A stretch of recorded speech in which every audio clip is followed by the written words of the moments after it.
ఈ రోజు మనం ఆలిగోహైడ్రామియాస్ అంటే ఏంటో తెలుసుకుందాం. హలో అండి, I'm doctor Lavanya from Maitrisri fertility centre, Hyderabad branch.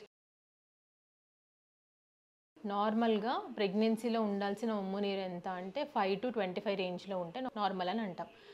జనరల్గా లెస్ దాన్ 8 ఉన్న వాళ్ళకి మనం మైల్డ్ ఆలిగోహైడ్రామియాస్ అంటాం. లేదా 5 to 8 సెంటీమీటర్స్ ఉన్న వాళ్ళకి మోడరేట్ ఆలిగోహైడ్రామియాస్ అంటాం. లెస్ దాన్ 5 సెంటీమీటర్స్ ఉంటే దాన్ని మనము సివియర్ ఆలిగోహైడ్రామియాస్ అంటాం.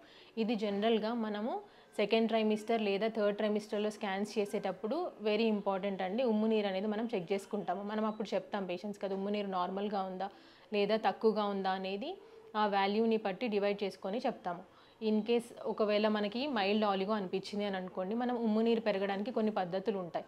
అవి జస్ట్ ట్రయల్ మాత్రమే. అవి ఏంటి అని అంటే ఉమ్ము నీరు పెరిగే ప్యాకెట్లు అవి వాటర్లో కలుపుకొని మనకి రోజుకి 2 పూటలు లేదా 3 పూటలు అడ్వైస్ చేస్తాము. వాటితో పాటు కొంచెం లిక్విడ్స్, జ్యూసెస్ ఎక్కువగా తీసుకోమని చెప్తాము.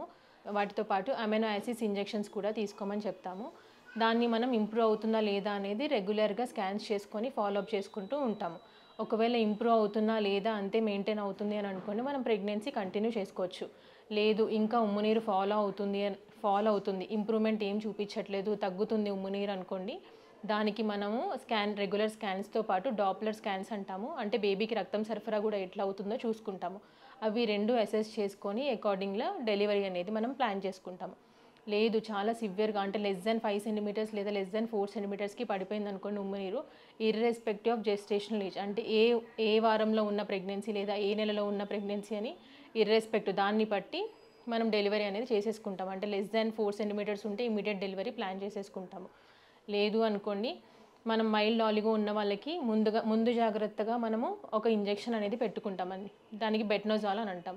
అది ఎందుకంటే సపోజ్ అనుకోకుండా మనం నెలలు నిండక ముందే డెలివరీ చేసుకోవాల్సి వస్తుంది కాబట్టి బేబీకి పుట్టిన తర్వాత శ్వాస ఇబ్బందులు ఏం లేకుండా ఇంజెక్షన్ బెట్నోజాల్ అనేది మనము ఒక 2 days ఇస్తాం. ఇవాళ ఇచ్చామనుకోండి, మళ్ళీ నెక్స్ట్ డోస్ ఒక 24 hours గ్యాప్ తోటి ప్లాన్ చేసుకుంటాము. ఆ ఇంజెక్షన్స్ కవర్ అయిన తర్వాత then we can plan for delivery. ఆ వారంలో ఎప్పుడన్నా ప్లాన్ చేసేసుకోవచ్చు. లేదు సివియర్గా ఉంది అని అనుకోండి, ఇమీడియట్గా డెలివరీ ప్లాన్ చేసుకుంటే బెటర్. ఈ ప్రయత్నాలు మనం ఉమ్ము నీరు పెరిగే ప్రయత్నాలు లైక్ ప్యాకెట్స్ కానీ ఎక్కువ ఫ్లూయిడ్స్ ఇవ్వడం కానీ ఇవన్నీ టెంపరీ ప్రాసెస్ మాత్రమే.